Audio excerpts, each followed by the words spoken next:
네, 이렇게 남북 정상은 단계적인 군축에 합의했습니다. 군축, 그러니까 군비 축소가 하루아침에 다 이루어질 수는 없겠죠. 앞으로 어떤 과정을 거쳐야 하는지 보겠습니다. 유선희 기자, 군축도 절차가 있다고 들었습니다. 3단계를 흔히 말하던데요. 그렇습니다. 군사 용어기 때문에 좀 딱딱해서 풀어서 얘기를 해보겠습니다. 네. 우선 군사적으로 신뢰를 만드는 절차가 있습니다.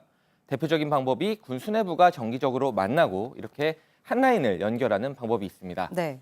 앞으로 줄여나갈 군사시설, 장비 이런 것들을 서로 공개하고 훈련을 참관하는 절차도 실행될 수 있다면 이런 것들이 1단계에 들어갑니다. 네, 쉽게 얘기해서 1단계는 각자 가진 걸 공개해서 군사적으로 좀 신뢰를 쌓자 이런 취지 같은데요. 어제 선언에 관련해서 명시된 게 있습니까?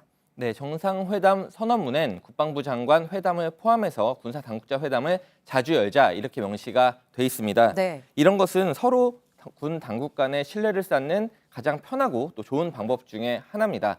회담을 통해서 남북 간의 군축회의 혹은 군축위원회를 만들 수 있다면 군축에 더더욱 속도를 낼 수 있을 것으로 보입니다. 네, 다음 달 장성급 군사회담을 시작으로 1단계에 사실상 들어가는 셈이네요. 다음 단계는 뭐가 있습니까? 네, 두 번째 단계는 운용적 군비 통제입니다. 운용이라고 하면 당장 우리가 군사 시설이나 장비를 없애기는 좀 어려우니까 일단 전방, 최전방에 몰려있는 장비들을 후방으로 빼면서 이렇게 운용해서 긴장도를 좀 낮춰보자 이런 겁니다. 네, 군비를 후방으로 빼면서 접경 지역의 긴장을 풀려면 구체적으로 어떤 방법이 있을까요? 네, 여러 가지 방법이 있지만 문재인 대통령이 어제 하나의 예를 직접 얘기한 것이 있습니다. 네. 들어보겠습니다. 네. 한반도를 가로지르고 있는 비무장지대는 실질적인 평화지대가 될 것입니다. 네, 문 대통령의 말은 DMZ 안쪽에 있는 전력을 빼자는 그런 취지요. 네, 그렇습니다. 구체적으로는 DMZ 안쪽에 남북이 경쟁적으로 설치했던 초소들, 그러니까 GP를 철수 뒤쪽으로 좀 물리고 그리고 그 안에 있는 수십만 개로 추정되는 지뢰들을 제거하는 방법들이 있습니다.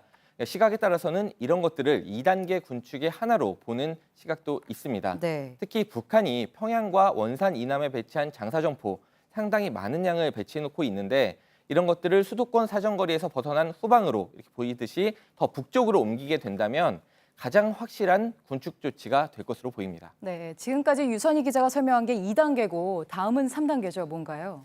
네, 마지막은 구조적 군비 통제, 그러니까 병력과 장비를 실제로 좀 줄여보는 단계입니다. 네.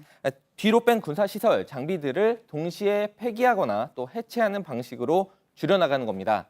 하지만 2단계에 이르려면 신뢰도가 상당히 많이 필요하기 때문에 같이 줄이는 것도 어렵고 실제로 얼마나 줄였는지 서로 검증하는 것도 상당히 어렵습니다. 네, 3단계가 가장 어렵고 또 남북 중에 한쪽만 줄이면 더 위험해질 수도 있겠어요. 뭔가 좀 검증할 만한 그런 믿을 만한 검증이 없겠습니까?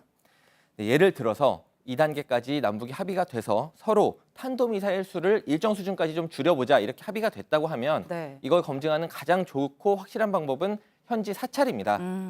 물론 뭐 위성을 통해서 좀 보거나 남북이 각자 어떻게 줄였다 이런 문서들을 작성해서 교환하는 방법도 있을 수 있지만 아무래도 신뢰도가 떨어질 수밖에 없고 네. 그렇기 때문에 특히 이런 문제는 생존이 걸린 문제인 만큼 상당수의 사찰관을 서로 파견을 해서 현지 사찰을 하고 검증을 확실하게 한 다음에 이제 절차가 진행될 수 있을 것으로 보입니다. 이 단계에서는 주한미군이라든가 아니면 민간 전문가들이 참여할 가능성도 있습니다. 네, 군축의 3단계를 정리해봤습니다. 유선희 기자였습니다.